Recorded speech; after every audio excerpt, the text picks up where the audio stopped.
good morning, or actually good afternoon, good evening, depending on where you're watching me from. Karibu sana to Baraka Reality Media. My name is Sharon, aka Baraka, and you are welcome. In this channel, we do nothing else but real life, real issues, and real talks to inspire, inform, and impact. I'm back today with another interesting video. Today it's about real talk. Yes, we are going to be talking about a real issue here, so stay tuned. If you have not subscribed to my channel, please don't forget to subscribe. If you are a returning subscriber, again, you're very welcome. You guys are the reason that I keep coming and coming back for more information. Please don't forget to subscribe if you haven't subscribed, because your subscription is the support that I get from you. Now, today I want to talk about something that is very dear to my heart, something that I have observed and followed for a long time, and one that touches many families out there. And because I want to talk about this real issue in a very deep way, please allow me today to mix languages. Nitafanya mchanganyiko maalum so that I can be able to hit the point across, and hopefully this message is going to change somebody out there. So in today's video, like you can see already down in the description link, I'm going to be talking about the impact of divorce on children. Sadly, there are many families that go on to divorce. There are many families that end separating. And the sad reality is, if you have children, those children are the ones that get affected. You too, as adults, you can go your own separate ways and you can move on with your life. But children find it very difficult to move on when parents separate and when there is no relationship between both parents. Unajua watoto, they don't have favorites. They don't ati, I like my mom more, I like my dad more. They really don't have that. They love both parents equally. And that is why it becomes very, very difficult for them. Inawachanganishanga sana, because they really don't know what to do. And especially if you separate or divorce and you're not in talking terms, that only goes to further impact on your children emotionally. You're damaging your children if you cannot have a relationship with your ex. Na ndio nataka tuongelele hii mambo because hii ni kitu imekuwa iki affect a lot of families. Now, nataka use a classic example, especially for those of you who come from Kenya. You all very know about history ya Kamotho, Virginia na Tafitha.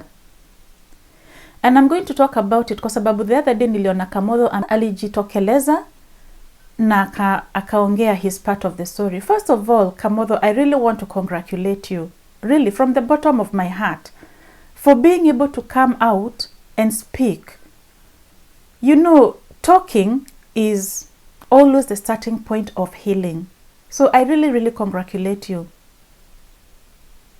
Because mistake a lot of men make is that they go through issues, lakini hawatakangi kuongea. They don't find anybody to talk to. They just keep those issues down, bottled in their heart, na inaendelea kuwauma. And for you to come and show a classic example that you can come out and speak, I was really, really encouraged. And I really don't take that lightly. I'm very happy that you did that. That is the beginning of your healing journey. But Baba, please allow me to correct you. Kwa sababu unajua sisi ndio wale watu tulikuwa tunaona. Tumeona Virginia akiongea. And we have followed hiyo story yenyu. Na vile sasa umekuja ukaongea, pia sisi, we are able to see both sides now of the story. And one of the mistakes that mimi niliona, and please don't take this negatively, and if you're a man out there and you're also watching and you have done like vile Kamotho na Virginia wamefanya, this is also a lesson to you. Or if you're a woman, you have divorced, and you have been following history ya Kamotho na Virginia, this message is for you as well. But baba, ile makosa nataka kukukosoa ni ati you came across as a very bitter person. You spoke about hizi vitu you and Virginia mlikuwa mnapitia ni vitu mmepitia for the last 7 years. Now me, I don't understand how for the last 7 years you can be talking with so much anger ni kama ni kitu ile happen jana. 7 years is a long time. And you know they normally say that time is a healer. Lakini ulikuja ukaongea ukasema bibi yako sijui alikuwa mchafu, ati ulikuwa na maji nyingi kwa nyumba, lakini yeye ni mchafu. Really Kamodho? Ulisema uliishi na huyu bibi for 20 years. So ulivumilia for 20 years akiwa mchafu. Unaongelelea mama ya watoto wako ukisema ati yeye ni mchafu, ambaye amekuzalia watoto 12 children. Really, hiyo ni makosa. Hata kama ni mchafu, don't tell us. Don't go on saying those things publicly. There is no need for that. Kwa sababu hiyo ni kutanish jina yake, na hiyo itafanya self-esteem yake take a dip. You really don't say some of these things. Na kama hivyo ndivyo ulikuwa ukimwambia mlipokuwa mnaishi pamoja, ulikuwa ukimwambia yeye ni mchafu, I can now understand ni nini ilikuwa inamuuma. There are some things you don't say. Na hata kama alikuwa mchafu, there are ways you can do to help ili uchafu yake iishe. But si kukuja kusema ati yeye ni mchafu, ati sasa niko na bibi mwingine, huyo she's a clean person, yeye ni msafi. Is not necessary. At the end of the day, Virginia ni mama ya watoto wako, and that will never change. Hiyo ni makosa moja niliona, na I wanted to address that. Because you see, you're not the only person, Kamodho. You're not the only person, you're not the only man that has possibly said something negative about mama ya watoto wake. There are many men out there that have possibly said the same thing about the mother of their children. And so this is a lesson for you men out there. Don't say such negative words to your wife or about your wife to other people. And then you came ukaanza kusema yeye ni mnono. First of all, that is body shaming. Kama ni mnono ama ni mkonda, si ni Mungu ndio anaumba mtu? And you can become either a big woman, you can become a small woman, you can choose, because many people have choices of what they want to be. Me particularly, when I was growing, nilikuwa kakonda sana. People who know me will attest to this. Nilikuwa kakonda sana. But as I am growing older, nimenenepa. And I don't find that as a problem at all. Because all my life as a child, nilikuwa mtu mdogo, nilikuwa katoto kadogo. So kama nimepata mwili, I'm happy about it. If someone comes and body shames me, anza kuniambia ati wewe ni mnono, unakula sana, kazi yako tu ni kukula, I'm not going to be happy. Sitafurahia hiyo. I will not. So there are things that you say to a woman that can bring their self-esteem down, and let that be a lesson to many men out there. Please don't bring your woman's self-esteem down. Body shaming her, or even speaking negatively about her hygiene. And you're not even telling her, you're speaking it out to the public. It's not necessary at all. At the end of the day, when you had those children, there was love. Hawezi kuja uniambia timuliza watoto when there was no love. There was love when those children were born. And because you love that woman at that time, don't wait for when things go wrong and come now and start telling everybody about the negativity. It's not right at all. It's not. Alafu kitu ingine, it is this bitterness of all these years. Ati unafikiria anakutafuta because akona haja na wewe.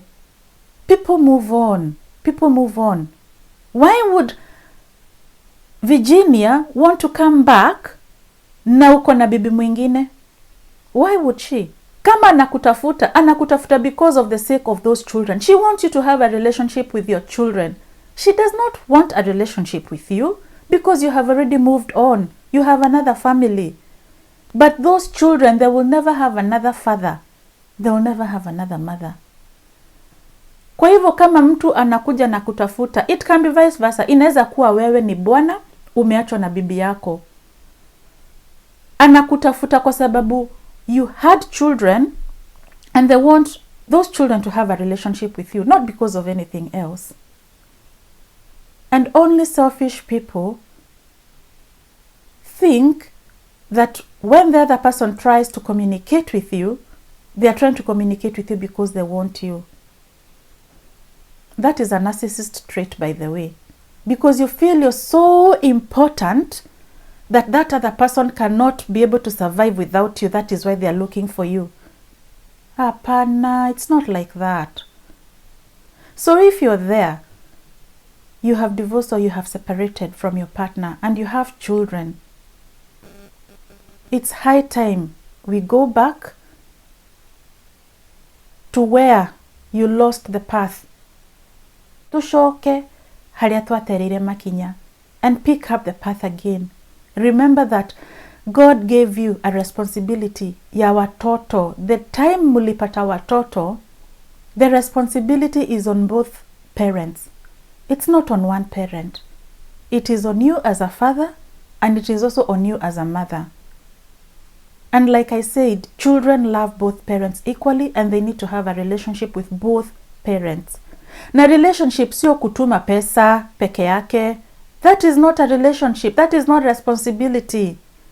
Responsibility is spending quality time with your children. Let me tell you what happens. When you reject your children, remember we are a product, we as adults, we are a product of our own childhood. Vile ulilewa, that is who you end up becoming as an adult. So if you experience rejection as a child, chances are that as an adult, you're also going to reject your own children. And then you're passing on to that cycle to generation and generations to come. That is why you're seeing a repetition of the same cycle within the same families. It is not a curse. It is not. It is because parents have failed kukuwa responsible parents the way they should. They have failed to be good role models to their children. How many families are out there, they have separated or they have divorced, but they still parent together? Look at all those families zenye wameachana, baba na mama wameachana, and they are parenting together, they are co-parenting. Those children thrive. They thrive because they can see a good relationship between their mother and their father. Na hata kama ulienda na ukaoa bibi mwingine ama ukaolewa na baba mwingine, those children, they are now one family. Those siblings, they need to have a relationship with each other because it's part of the same family. If you deny those children the relationship with their siblings, you are also a failure. Sasa kama hii example ya Kamotho na Virginia. Huyu Tafitha alikuja na watoto wake 5. Relationship yenye iko na Kamotho ni ya watoto wake peke yake. Kamotho hata sasa nimejua, it's not even 12 children, he has 13 children. None of which, apart from huyu the boy, anaitwa nani? Dhoita, ambaye ako na yeye. Hana relationship na watoto wengine wake. And who is a failure here? Tafitha as well, you are a failure. Uliingia kwa hiyo ndoa ukijua kuna watoto kwa hiyo boma. You knew Kamotho alikuwa na watoto wengine. What part are you playing, wewe kama mama,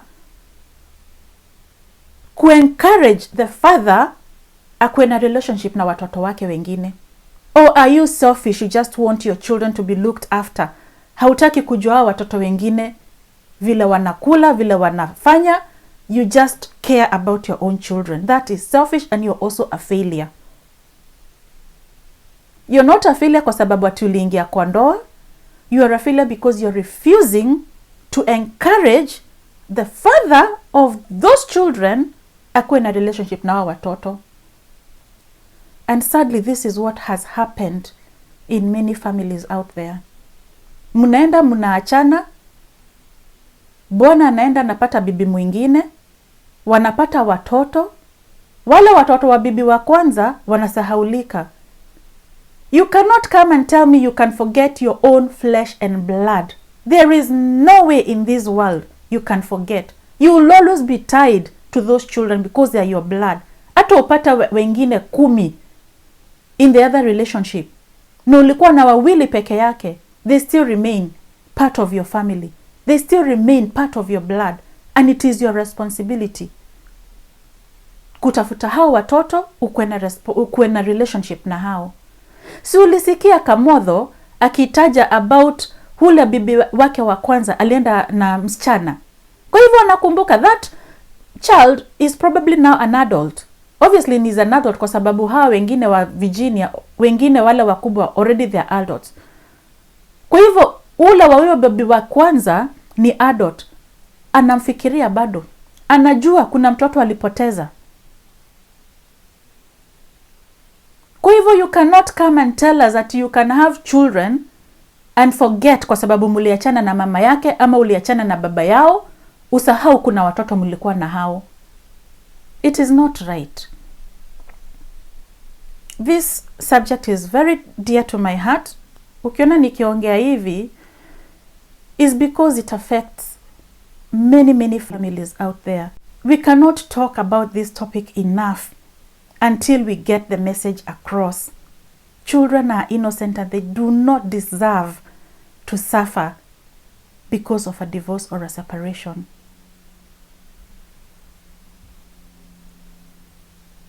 Allow those children to have a relationship with you. You know the word of God says, gakinyeria ciana waganu wa maithe nginya ruciaro rwa gatatu na rwa kana. That is why you're seeing a repetition of this cycle in the same families. Children are fighting the battles of their forefathers because nobody came to address those issues. Somebody has to come and say enough is enough and draw a line and say this is not going to happen in this generation. You're cutting that link. The future generation is going to be a healthier generation. Somebody has to come and say, I will not sit here and watch my grandchildren or my great-grandchildren suffer because of my mistakes. Let the future generation be a healthy generation. And the only way to do that is to address the issues from the root. Address them from the root. Haria mwatereire makinya mushoke baranginyo kana ne baraginyo. Mushoke hau muthie na mbere ta aciari eri responsible. Aria Ngai ahete ciana icio mkuwe responsible kwa hao watoto. And if you lay a good foundation, hata kama mumeachana, watoto wenyu watathrive. Look at the families that have separated na wana co-parent in a good way, in a positive way. Those children thrive. Ni furaha gani you as a parent kuona watoto wako wakisafa? What joy do you derive ukiona watoto wako wanasafa? There is no joy in it, and there is no blessing in it. And people make mistakes, but you cannot be angry for a mistake that was committed 7 years ago and you're talking about it like it happened yesterday. You need to learn to forgive, forget, and move on. Hiyo ni kidonda unajiwekea hata wewe mwenyewe. If you cannot forgive a mistake that happened 7 years ago, hata wewe mwenyewe unajiwekea kidonda kwa roho yako. Na ndio maana nikasema I'm very happy kuona Kamotho alikuja na akaongea, because now that for him, he has started the healing journey. When you talk, you heal, and you'll be able now to take the right steps. And don't think that when somebody that you have separated with or divorced from, they come to look for you, they're after you because they want to get back with you. No. There are people who will keep knocking on the door because they know that those children, if we don't address this issue now, their children will pay that price. If you don't pay that price now, somebody in the future generation is going to pay that price. Let it not be your children.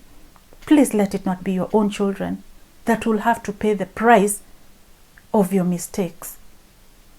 Kwa hivyo pia mimi ningependa kuambia Kamotho, like the king, sit on your throne and put your house in order. Not because Virginia wants to get back to you. It is because you need to have a relationship with your children. Na hata hao watoto wako wakuwe na relationship na wale watoto wa Tafitha. Kwa sababu sasa hiyo ni boma moja. Hao watoto sasa wamekuwa familia moja. Wacha wakuwe na a good relationship. Hawa ndio mnaona in the future wanaanza kuuana, because they're still so angry for the mistakes of their parents. Wanaanza kuingililia sijui mambo za mashamba, mnapigania mashamba in the future. Alafu kitu ingine is this issue of coming to tell people publicly that you're not a violent person. We have seen you being violent on public. Umerekodiwa ukitaka kupiga mama ya watoto wako with a stone. Ama hata kupiga mtoto wako with a stone. Now if you can do that publicly on camera, sijui kama ulikuwa unajua unarekodiwa ama uko unajua unarekodiwa, but if you can do that publicly, how much more can you do privately when nobody can see you? And this is what many men out there are doing. Wana abuse their wives ama the mothers of their children, alafu wanaenda huko nje wakijigamba, mimi sijafanya chochote, I've not done anything, I'm not a violent person. She's the one that is bad, she's the one that does this and that. Me, I'm not a bad person. There is no need to justify yourself to say whether you're a violent person or not a violent person.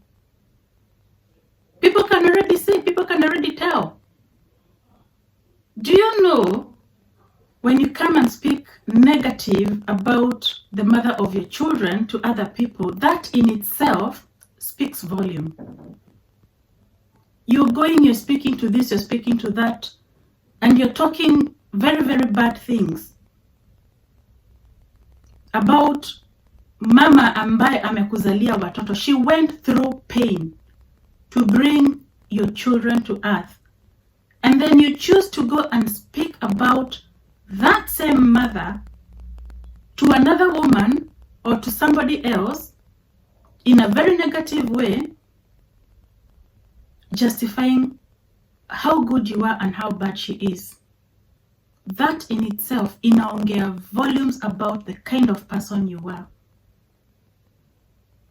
So men, if you're there, if you're that kind of man that goes to tarnish your wife in front of your friends, in front of other people, it's time to stop that behavior. It's not a good behavior. It's not an edifying behavior. And it is not going to take you anywhere.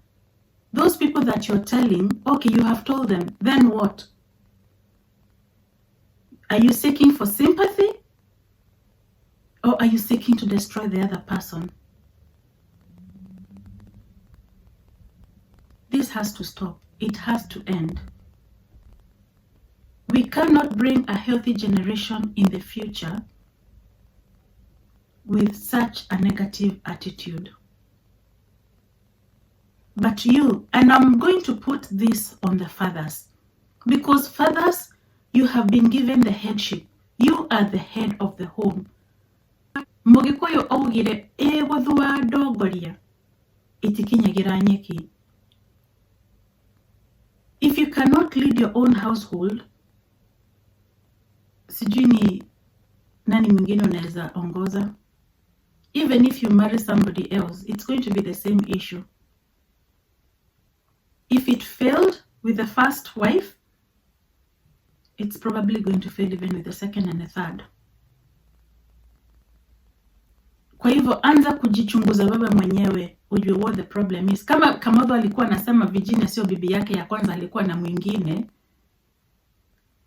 anza kujichunguza hata yeye mwenyewe, ajue makosa ilitokea wapi.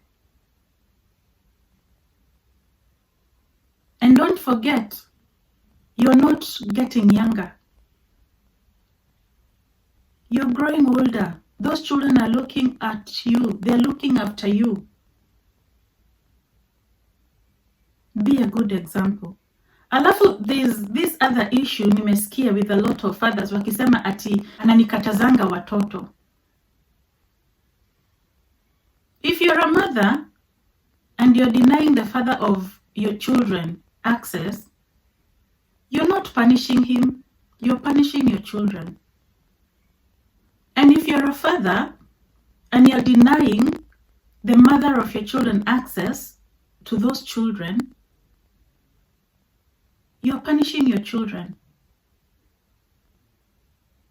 If your children are old enough to speak for themselves, then I don't see the reason why unaweza sema ati ananikatazanga watoto.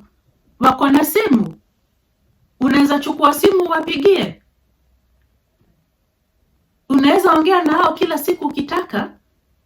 The only thing you need to do kama unataka kuchukua watoto is text their mother or text their father and arrange, I'm going to collect the children on such and such a time. Is it okay? Be cautious. Ujue sasa mmeachana, sasa hiyo ni boma ingine. Just know how to approach the mother or the father of your children and make arrangements on how those children are going to see the other parent. And don't let those children see you fight or argue all the time. It's not necessary and it is not good, it is not healthy. Not good for yourself, not good for the mother or the father, not good for the children's emotional well-being.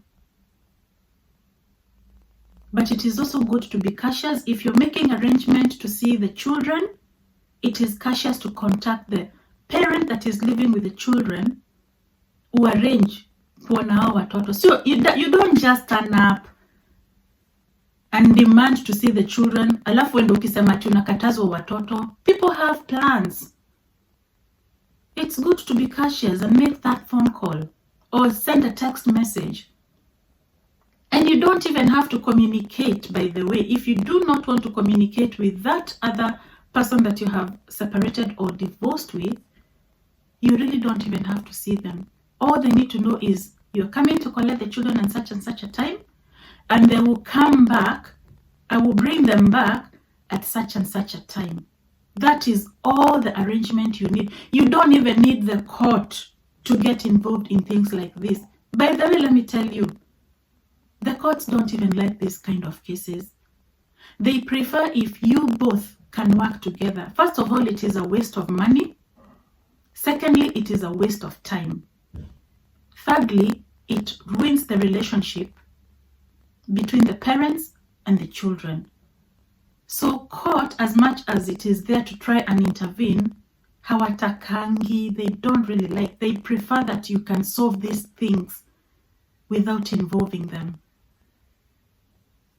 Kwa hivyo, if you've been trying to see your children, look at what you're doing wrong. Before you go on screaming and telling everybody tulikatazwa watoto, look at the approach that you're using that is wrong, that is making the other parent say no. Nobody wakes up and just decides, I'm not going to allow you to have access to my children. There has to be a cause. Msitudanganye, there has to be a reason. Anyway, too much for that. Like I said, it was a very dear topic to my heart, one that I know is affecting a lot of families, and I hope this talk is going to get somebody out there reflecting, and it is going to make somebody out there change. Until the next video, guys, for now, Baraka.